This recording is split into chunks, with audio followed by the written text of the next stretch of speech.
April 27th, 2022.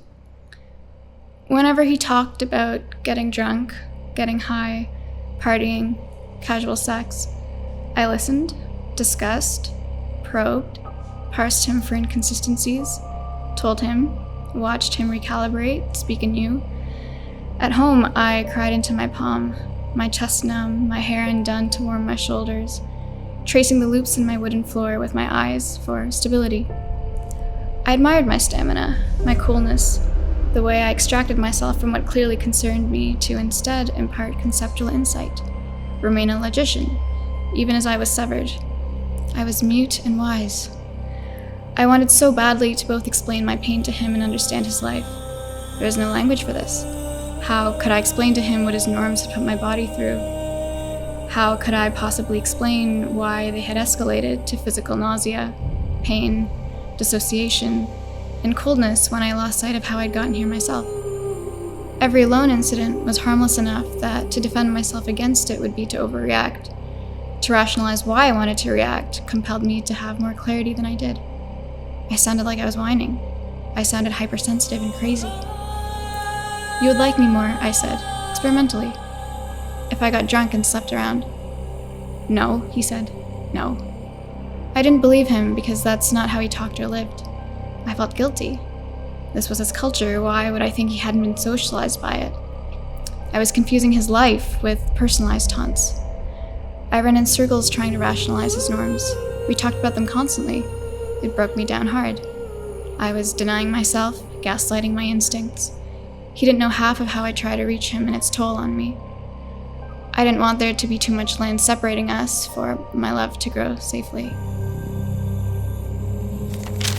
October 26th, 2019. I know why I cherish my hatred so much. I feel so invisible and non-existent that the intensity of the hatred makes me feel real, alive, blatant. It's a compensation. I've made room for myself by associating with the people who've hurt me, who I see everywhere. If they are all that exist, I exist in relation to them, and that relation is hatred. And the truth is, I want to exist in relation to them because I was trying to love one of them. I need to affirm my existence first if I am to convince myself of that bond. Hatred is the affirmation. It is what gives me access to discussing his norms, binds me and validates me. I'm foaming at the mouth with hatred. I'm not even thinking. It is out of habit. June 11th, 2021. The concreteness of being an inherited piece of my grandmother is how I take care of myself. If my hatred burns me, it burns my granddaughters too. I think of them and my anger evaporates from my skin like steam. When I am especially weak, I touch my stomach and say over and over again, lullaby for the unborn, I'm sorry, I'm so sorry, I'm not strong enough today, and if one day you split from me and live through this anger, it is my fault. I say this until my blood stabilizes and I realize I need to be responsible, always, that I am clenching a little life in my fist. I could scar it before knowing pregnancy.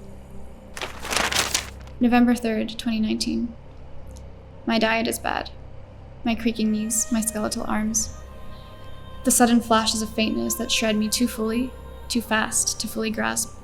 When I'm on the stairs, getting up from bed, they're a bit of a remedy. I go numb in a flash of static. I'm blissfully unthinking. I can rest in those pauses. It's like ECT, maybe. I'm propelled by agitation. My mental space blacks out. I become a peaceful creature. I've reached the threshold of anxiety. I am so spent that my body only has peacefulness left.